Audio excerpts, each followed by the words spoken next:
성경 말씀 함께 읽을까요? 요한복음 함께 읽을 말씀은 요한복음 3장 11절에서 21절입니다. 요한복음 3장 11절에서 21절 말씀. 제가 가지고 있는 성경은 신약 146페이지 정도에 있습니다.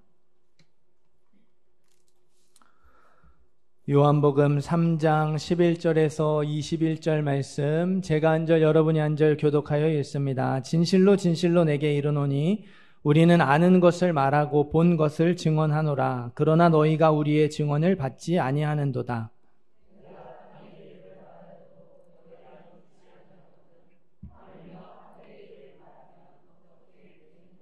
하늘에서 내려온 자 곧 인자 외에는 하늘에 올라간 자가 없느니라.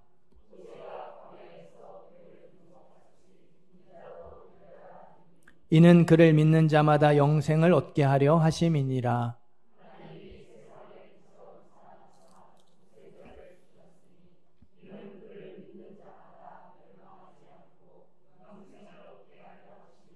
하나님이 그 아들을 세상에 보내신 것은 세상을 심판하려 하심이 아니요 그로 말미암아 세상의 구원을 받게 하려 하심이라.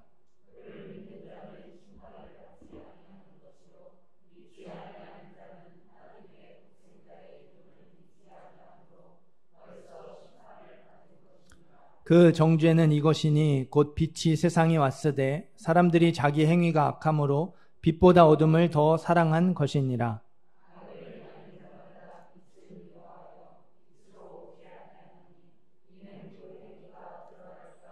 함께 읽습니다. 진리를 따르는 자는 빛으로 오나니 이는 그 행위가 하나님 안에서 행한 것임을 나타내려 함이라 하시니라.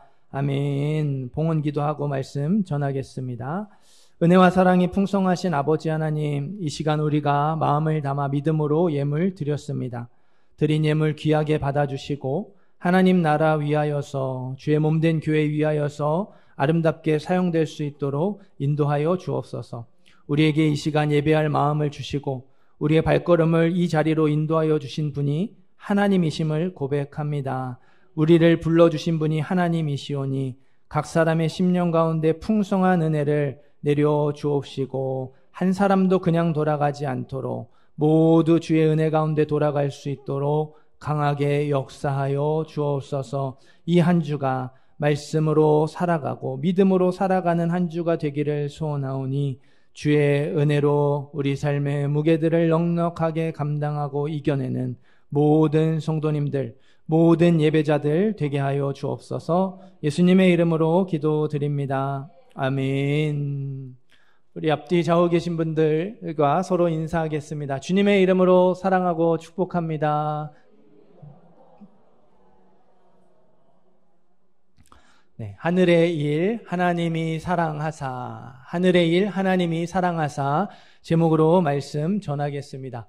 세상에서 가장 짧은 편지는 1862년 빅토르 위고가 출판업자 허스트에게 보낸 편지입니다. 빅토르 위고 어디서 한 번쯤 들어보셨을 텐데요. 레미제라블을 쓴 사람이에요. 그러니까 이제 무명이었는데 한참 공을 들여서 레미제라블 소설을 쓰고 나서 이게 얼마나 팔렸는지, 사람들이 얼마나 이거를 잘 읽고 있는지 궁금했던 거예요. 그러면 이게 좀 잘 쓰면 되는데 급한 마음에 물음표 하나 적어 보냈습니다. 물음표. 이게 가장 짧은 편지가 된 거예요. 물음표 달랑 하나 적힌 편지를 받은 이 출판업자도 만만치 않았어요. 느낌표 하나를 적어 보냈습니다. 그러니까 너무 궁금해서 잘 팔리냐 이렇게 물어보니까 느낌표, 반응이 아주 좋다. 네, 이래서 물음표 하나, 느낌표 하나, 이게 세상에서 가장 짧은 편지가 되었대요. 그러면 세상에서 가장 긴 편지는 무엇일까요? 이것도 조금 옛날인데 1875년 프랑스 화가 마르셀 레크루트가 애인 마드렌드라는 여인에게 보낸 편지예요. 마르셀이 애인에게 보낸 편지 안에는요, 나는 당신을 사랑합니다. 나는 당신을 사랑합니다. 이 짧고 간단한 문장이 무려 187만 5천 번 적혀 있었대요. 어마어마하죠. 그러니까 편지를 1875년에 썼잖아요. 여기 1875에다가 1000을 곱해서 187만 5천 번 나는 당신을 사랑합니다 편지에다가 적어 보냈다는 거죠. 이 많은 걸 어떻게 다 썼을까? 혼자 쓰지 않았어요. 여러 명의 대서인, 대신 이거를 이렇게 받아 쓴 사람을 고용해서 같이 이렇게 편지를 썼습니다. 근데 조금 특이한 건 마르셀이 먼저 나는 당신을 사랑합니다 말하면 이 편지를 받아 쓰는 사람들이 똑같이 나는 당신을 사랑합니다 이렇게 따라 말한 다음에 한 문장씩 편지를 써 내려갔대요. 그러니까 대단한 정성인 거죠. 187만 5천 번을 직접 다 쓰지는 않았지만 나는 당신을 사랑합니다 아마 수십만 번, 아무리 못해도 수십만 번 반복해서 고백하고 또 고백을 했을 거예요. 하루는 이걸 받아 쓰다가 이렇게 지친 대서인이, 당사자야 그렇지만 받아 쓰는 사람은 얼마나 고역이에요. 당신은 왜 이런 식으로 편지를 씁니까? 궁금해서 물어봤어요. 마르셀이요, 나의 사랑한다는 말은 그녀에게 한 번도 닿지 못했습니다. 그녀는 귀머거리입니다. 나는 그녀에게 이 말을 전하고 싶어서 죽을 지경이에요. 이렇게 대답을 했대요. 아무리 내가 당신을 사랑합니다 말해도 귀가 먹어서 듣지 못하니까 그 마음을 전하고 싶어서 편지에다가 나는 당신을 사랑합니다. 나는 당신을 사랑합니다. 187만 5천 번을 적어서 표현을 한 거예요. 세상에서 가장 긴 편지로 사랑을 고백했어요. 가슴 뭉클한 사랑의 이야기죠. 우리 여성분들, 남편분들이 187만 5천 번은 고사하고 하루에 3번이라도 당신을 사랑합니다 고백해 준다면 얼마나 좋을까요? 좋으시겠죠? 안 좋으신가요? 네, 좀. 그래서 정말 이렇게 그 사랑의 고백이 이렇게 참 대단하다라는 생각이 들어요. 근데 오늘 말씀에는요, 이것과는 비교할 수 없을 정도의 더 큰 사랑, 놀라운 하나님의 사랑 이야기가 나와요. 우리가 너무 좋아하는 말씀이 그 본문에 있잖아요. 하나님이 세상을 이처럼 사랑하사 독생자를 주셨으니 이는 저를 믿는 자마다 멸망하지 않고 영생을 얻게 하려 하심이라. 우리 어린 아이들이 유초등부에서부터 가장 먼저 외우는 말씀이기도 하잖아요. 이 말씀을 통해서 나를 향한 하나님의 사랑을 다시금 깨닫게 되는 저와 여러분이 되기를 간절히 소원합니다. 우리 11절부터 13절 말씀 한 번 더 읽어보겠습니다. 11절, 12절, 13절 말씀 함께 읽습니다.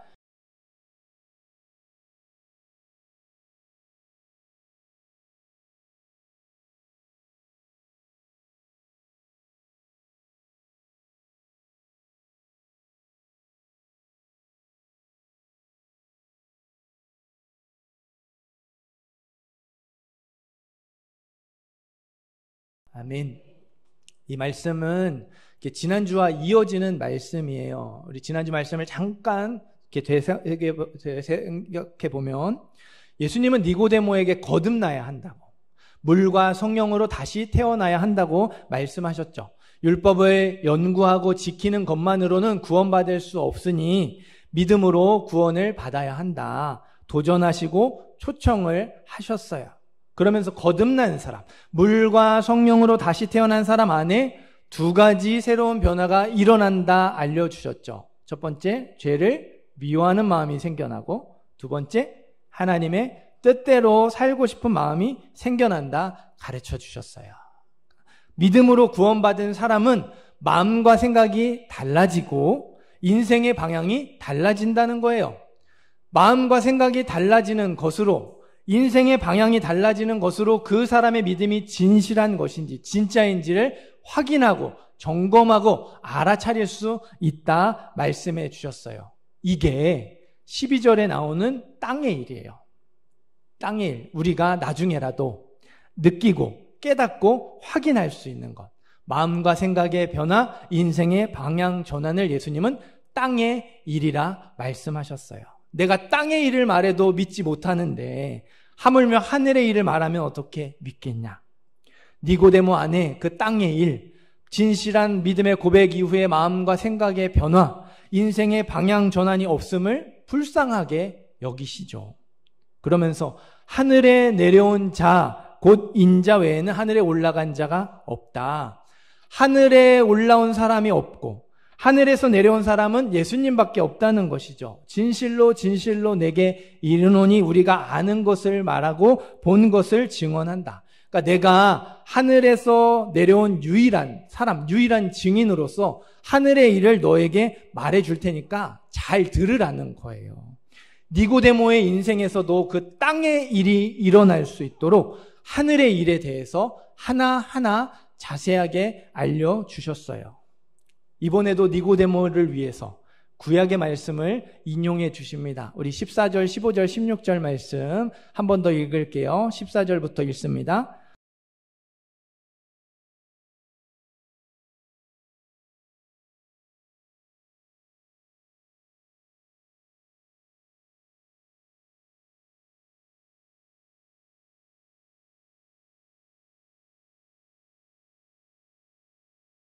아멘. 우리가 이 말씀을 이해하려면요, 구약의 민수기 20장, 21장을 잘 알고 있어야 해요.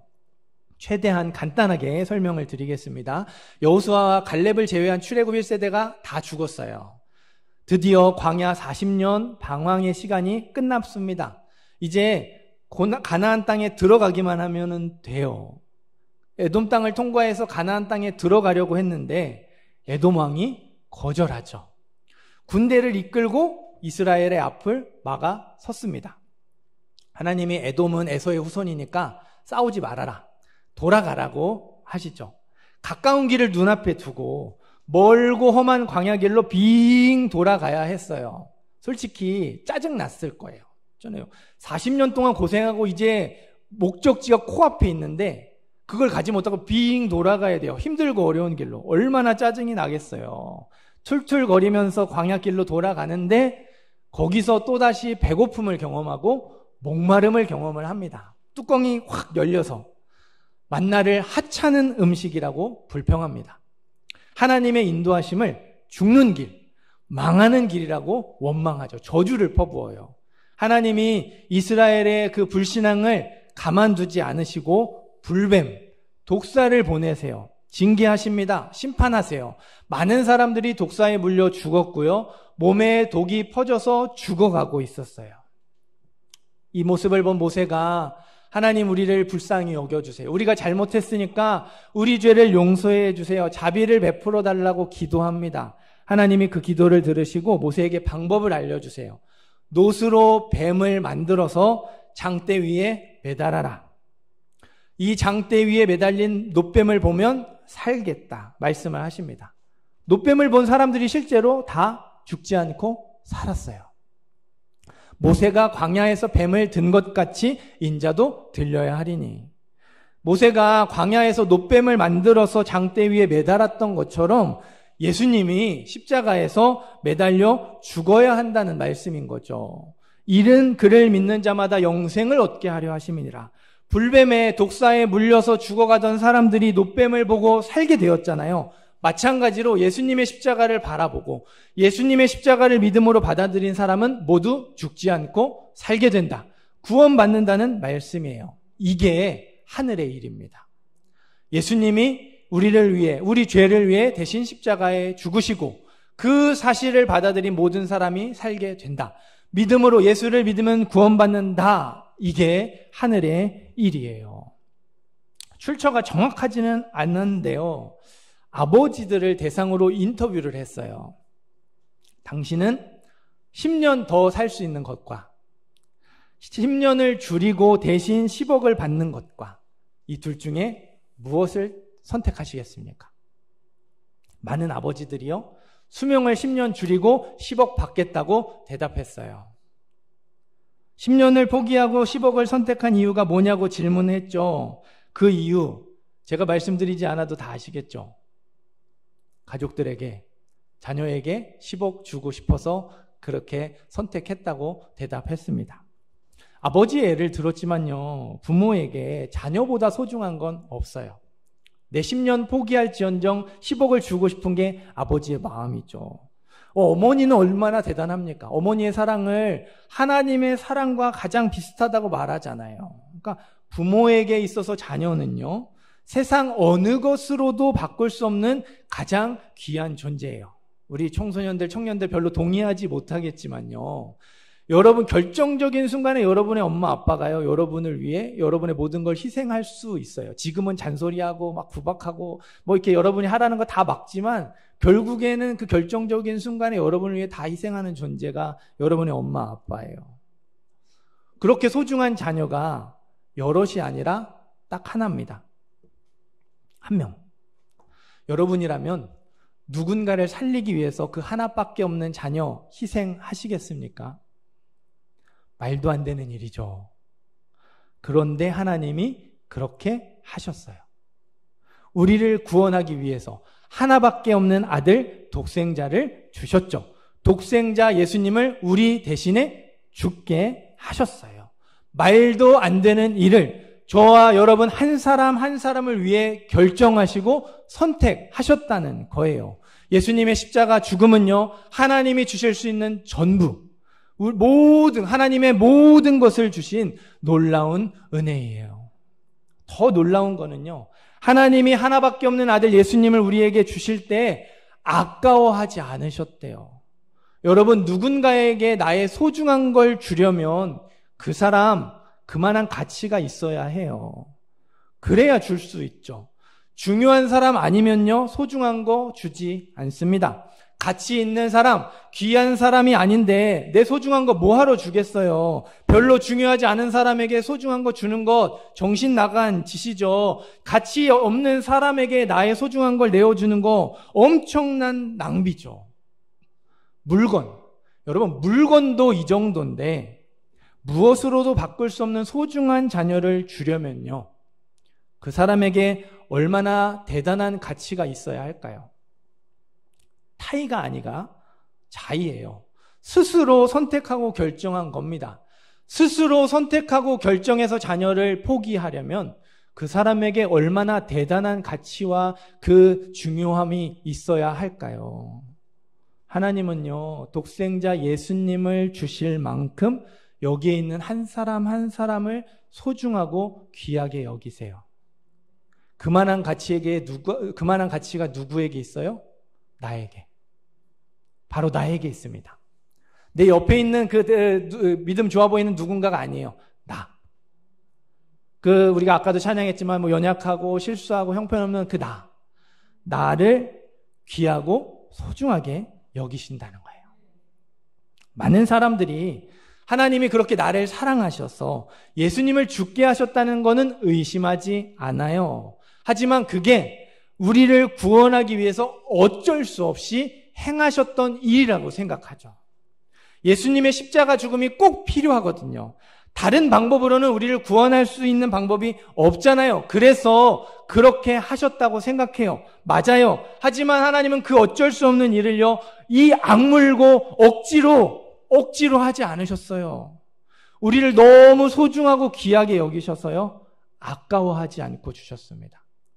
아까워하지 않는 사랑으로 예수님을 우리 대신 죽게 하셨어요. 하나님이 세상을 이처럼 사랑하사 독생자를 주셨으니, 이처럼 사랑하신 세상에 자기의 이름을 넣어보시기 바라요. 이처럼 사랑하셨던 세상에는요, 이 자리에 있는 저와 여러분이 포함되어 있어요.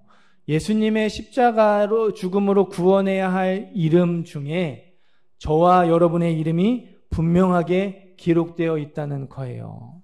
이 사실을 믿으시기 바라요. 하나님이 나를 이처럼 사랑하사 독생자를 주셨으니, 하나님이 나를 이처럼 사랑하사 독생자를 아까워하고 주셨으니 이 사실을 믿으셔야 해요. 사랑하는 성도 여러분, 하나님은요, 바로 나를 너무너무 사랑하셔서 예수님의 한 손을 오른쪽으로 펴시고 또 한 손을 왼쪽으로 펴셨어요. 그러고는 그대로 못 박아 버리셨습니다. 이게 하늘의 일, 하나님의 사랑이에요. 예수님의 십자가로 나를 향한 하나님의 사랑을 보여주셨어요. 우리가 알고 깨닫고 확인하고 경험할 수 있도록 알려주셨어요. 하나님은 우리를 평가하는 그 수많은 기준들, 있잖아요. 우리가 세상에 살아가면서 우리 뒤에 붙는 여러 가지 평가들, 이렇게 여러 가지 이유들 있죠. 그것과 상관없이 우리의 모습 있는 그대로를 사랑하세요. 세상 사람들이 우리를 어떻게 평가하고 뭐라고 말하든 하나님은 우리의 모습 그 있는 그대로를 바라보시며 그 모습 그대로를 사랑하시고 그 모습 그대로를 소중하고 귀하게 여기십니다. 그래서 자기의 전부 주실 수 있는 모든 것을 우리에게 주신 거예요. 제발 내 모습, 그러니까 내가 처한 현실만 보면서 하나님의 사랑을 의심하지 마세요. 흔들리지 마시기를 바라요. 하나님은 저와 여러분 한 사람 한 사람을 사랑하십니다. 저와 여러분 한 사람 한 사람을요, 소중하고 귀하게 여기세요. 이게 변하지 않는 진리, 팩트입니다. 팩트. 의심이 될 때마다, 흔들릴 때마다요, 하나님이 세상을 이처럼 사랑하사 독생자를 주셨으니 이 말씀에 자기 이름을 넣어서 읽어보시기를 바라요. 하늘의 일, 하나님의 사랑을 생각하시고요, 예수님의 십자가를 생각하시기를 바랍니다. 그래도 마음에 와닿지 않으면요. 이게 너무 많이 들어서 우리가 식상할 수 있어요. 그래도 마음에 와닿지 않으면, 이 정말 엄청난 사랑의 고백이 마음에 와닿지 않으면요, 5만 원짜리 지폐를 떠올리세요. 여러분, 5만 원 구겨져도 5만 원입니다. 구겨졌다고 5만 원이 3만 원이 되지 않아요. 만 원이 되지 않습니다. 찢어져도 5만 원이고요. 더러운 게 묻어도 여전히 5만 원이죠. 가치가 달라지지 않아요. 구겨져도 찢어져도 더러운 게 묻어도 똑같습니다. 여러분, 그런데 왜 우리의 인생은 구겨졌다고 가치가 달라진다고 생각하시죠? 왜 우리의 인생은 찢어지고 더러운 게 묻었다고 망하고 또 이렇게 안 좋아진다고 생각을 하시나요? 5만 원짜리 지폐도 안 달라지는데 5만 원과 비교할 수 없는 우리의 인생은 왜 달라진다고 생각하시냐는 거예요. 그게 바로 세상의 거짓말이에요. 네가 찢어졌기 때문에 너는 좋은 인생을 살 수 없고, 네가 구겨졌고 더러운 게 묻었기 때문에 너는 행복하게 살 수 없다고 거짓말하는 겁니다. 우리의 인생의 가치는요, 그런 것들로 달라지는 게 아니에요. 비록 우리의 인생이 구겨질 수 있죠. 찢어질 수 있어요. 더러운 게 묻을 수 있습니다. 그래서 힘들고 불편하고 어렵고 괴로울 수 있어요. 그러나 우리 안에 예수님의 십자가가 있잖아요. 하나님의 사랑이 있잖아요. 그렇기 때문에 우리의 인생의 가치는 달라지지 않습니다. 힘들 뿐이에요. 불편할 뿐이고 괴로울 뿐입니다. 그러니까 내 인생의 가치가 달라지지 않는다는 사실만 확실하게 붙들어도요, 지금 내가 힘겨워하는 그 어지간한 문제들 다 털어버릴 수 있어요. 뭐 성적, 외모, 가난, 관계, 상처, 질병, 실패의 문제들, 어렵고 힘들죠. 괴롭고 불편해요. 그랬다고 끝나지 않았어요. 우리 인생이 끝나지 않았잖아요. 망하지 않았어요, 여러분. 그래도 지금 우리가 그렇게 살고 가고 하루 힘겹게 살아가고 있잖아요. 하나님이 나를 사랑하셔서 내 가치가 달라지지 않는데 뭐가 문제일까요? 하나님이 나와 함께 하시고 지금도 나를 선한 길로, 의의 길로 인도하고 계신데 뭐가 문제가 될까요? 어떤 상황에서든지 다시 시작할 수 있는 부활의 능력, 참된 소망이 우리 안에 있는데 뭐가 문제가 되겠습니까? 구겨진 건 펴면 돼요. 찢어진 건 붙이면 되고요. 더러워진 건 닦아내면 돼요. 내가 하는 것이 아니라 내 안에서 하나님이 그 일을 시작하시고 그 일을 완성하겠다 말씀해 주셨어요. 하나님이 우리 안에서 이 놀라운 변화들, 이 놀라운 회복들 행하여 주실 줄 믿습니다. 꼭 기억하시기를 바라요. 하나님은 나를 위해서 예수님을 아까워하지 않으셨어요.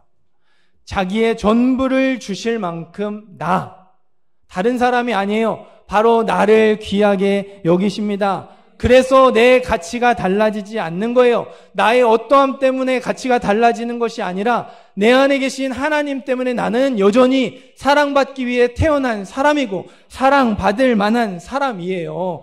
이 말씀의 진리를 정확하게 알고 하나님의 사랑을 분명하게 경험하시기를 바라요. 그러면 우리도 흔들리지 않을 수 있어요. 그러면 우리도 사도 바울처럼 그러나 이 모든 일에 우리를 사랑하시는 이로 말미암아 우리가 넉넉히 이기느니라. 나를 힘들게 하고 나를 무겁게 짓누르는 그 삶의 무게들을 나를 사랑하시는 하나님 때문에 내가 넉넉하게 감당할 수 있고 이겨낼 수 있다. 외칠 수 있습니다. 담대하게 고백할 수 있어요. 우리 17절부터 21절까지 우리 마지막 말씀 함께 또 읽어보도록 하겠습니다. 17절부터 읽습니다.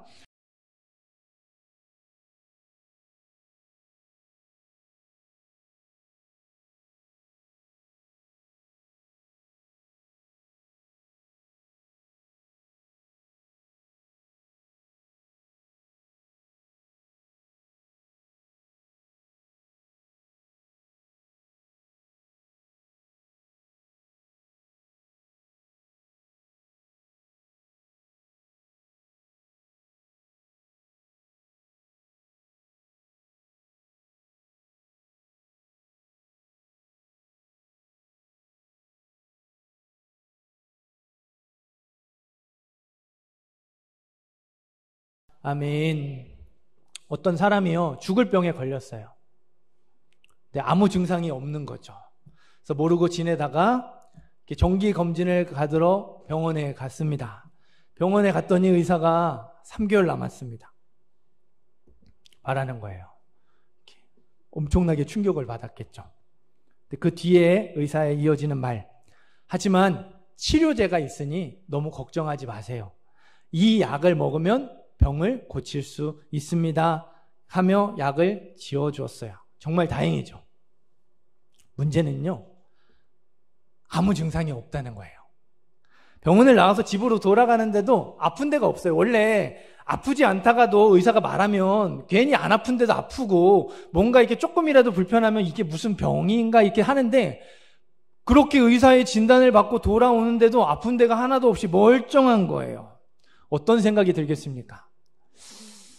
혹시 의사가 잘못 본 게 아닐까? 뭐 이렇게 내가 정밀한 검진 받은 것도 아니고 그냥 건강검진 받은 건데 어디가 아파서 그렇다면 뭐 이해도 되는데 아프지도 않은데 진짜 내가 죽을 병에 걸린 거 맞을까? 그래서요, 이 사람이 그래, 아프면 먹자. 아파서 먹어도 늙지 않을 때니까 그때 먹으면 돼. 이거 잘 보관해 놔야지 했어요. 약 먹는 걸 미뤘습니다. 다음날도 그 다음날도 괜찮았어요. 아프지가 않았어요. 계속 약을 먹지 않았죠. 3개월 지났습니다. 그는 의사의 말대로 갑자기 쓰러져 죽고 말았어요. 죽을 병에 걸렸던 이 사람, 죽은 이유가 뭐죠? 의사의 말을 믿지 않아서 죽었나요?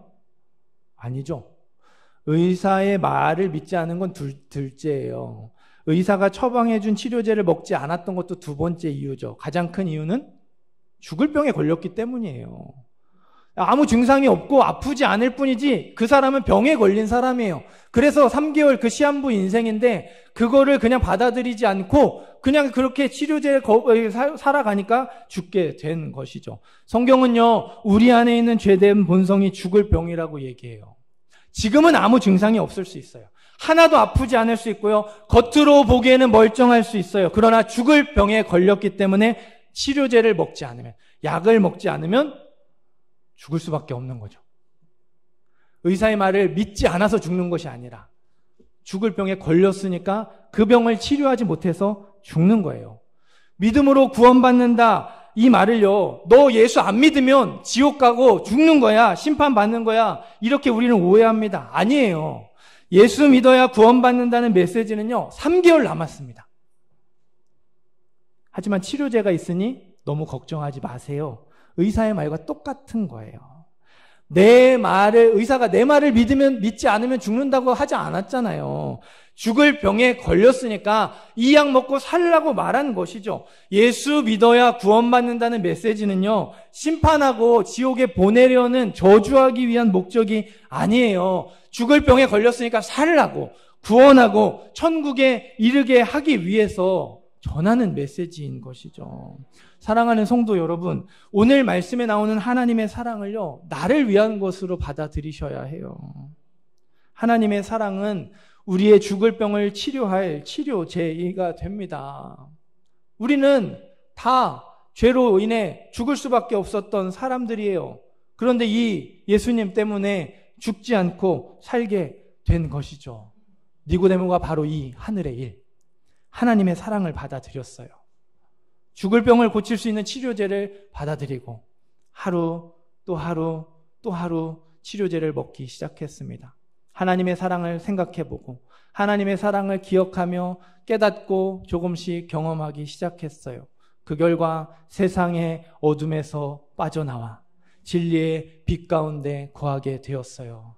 믿음으로 구원받아서 니고데모 안에도 땅의 일이 나타나게 되었고 예수님의 제자가 되었죠. 사내들인 공회 앞에서 예수님을 변호하고 예수님의 십체를 가져다가 장사하는 믿음의 사람이 되었어요. 예수님은요, 죄인을 부르러 오셨어요.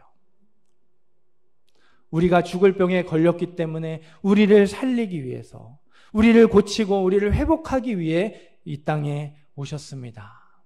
이 사랑을 나를 위한 것으로 받아들이시기를 바라요.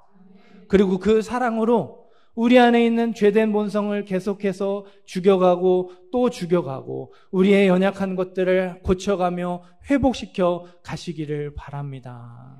하늘의 일을 받아들이면 땅의 일이 나타나게 되어 있어요. 하늘의 일을 더 많이 우리 경험하게 되면 땅의 일이 우리 안에 더 분명하게, 더 확실하게, 더 풍성하게 나타나게 될 줄 믿습니다. 하나님이 이처럼 나를 사랑하사 독생자를 주셨으니 말씀을 마음에 새기시고 이 한 주 그 말씀을 경험하면서 땅의 일을 세워가시고 땅의 일을 크게 키워가시는 우리 모든 성도님들, 모든 예배자들 되시기를 주님의 이름으로 축원합니다.